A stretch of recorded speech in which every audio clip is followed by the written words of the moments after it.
नमस्कार मित्रों, आप सभी का हार्दिक स्वागत है हमारी चैनल धर्मार्थी। युद्ध में एक और श्री कृष्ण थे तो दूसरी ओर कर्ण। कर्ण दुर्योधन के तो कृष्ण अर्जुन के दोस्त थे। यदि युद्ध में कर्ण को असहाय स्थिति में देखकर नहीं मारा जाता तो अर्जुन की क्षमता नहीं थी कि वह कर्ण को मार पाए। कृष्ण की नीति के तरह ही कर्ण का विवाह द्रौपदी से होने से रोक दिया। कृष्ण ने ही अपनी नीति से उनके कवच कुंडल हथियाए और इंद्र द्वारा दिया गया एकमात्र अचूक अमोघ अस्त्र जो वह अर्जुन पर चलाना चाहता था वह घटोत्कच पर चलवाया गया। इस तरह हम देखते हैं कि युद्ध के पहले से ही कर्ण और कृष्ण के बीच छद्म युद्ध चल रहा था।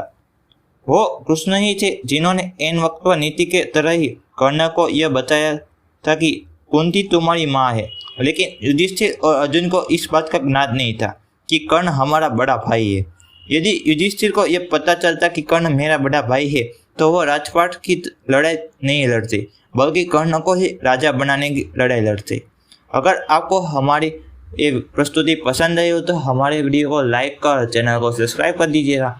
अगर हमसे इस वीडियो में कोई भी भूल या गलती हुई हो तो हम आपसे क्षमा मांग रहे, कृपया हमें क्षमा कर दीजिएगा।